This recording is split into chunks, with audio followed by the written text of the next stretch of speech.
New Year နက်ဖြန်ဘာနေ့လေးဖြစ်မလဲရှင်နက်ဖြန်ဘာနေ့လေးလေးရှင်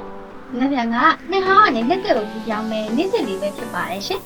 ဒါဆိုနက်ဖြန်နေ့စစ်ကိုဒီပေါ့နော်2025年66တောင်ရောက်ပြီပေါ့နော်ဟုတ်ကဲ့ပါရှင်မနက်ဖြန်ကပျော်ရွှင်စရာကောင်းတဲ့2026ရဲ့နေ့သစ်လေးပဲဖြစ်ပါတယ်ရှင်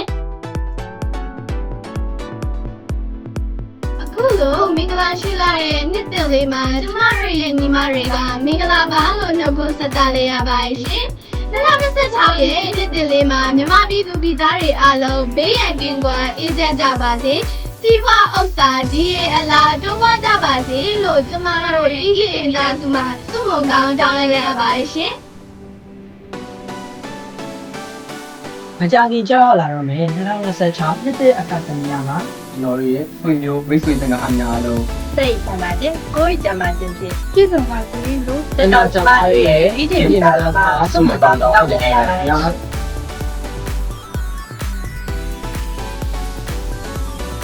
ညဟောင်းကုန်ပြောင်းတင်တဲ့ရှော့ချစ်တော်မင်္ဂလာရှိပါစေနှစ်သက်မင်္ဂလာရှိခြင်းကစိတ်မှညစ်မဲကင်းပါစေနှစ်သက်မင်္ဂလာများတတ်တာချမ်းသာကြည်သိနေပါစေတစ်နှစ်ပတ်လုံးစိတ်ကူဖို့ရွှင်ပြုံးစီတာရှိပါစေဘုဒ္ဓကျမ်းမှာကိုရှင်ချမ်းသာနေရာဝါပါစေပြောပြရတာမို့နေ့နေ့မင်္ဂလာခါများလေးပါစေလို့ကျွန်တော်တို့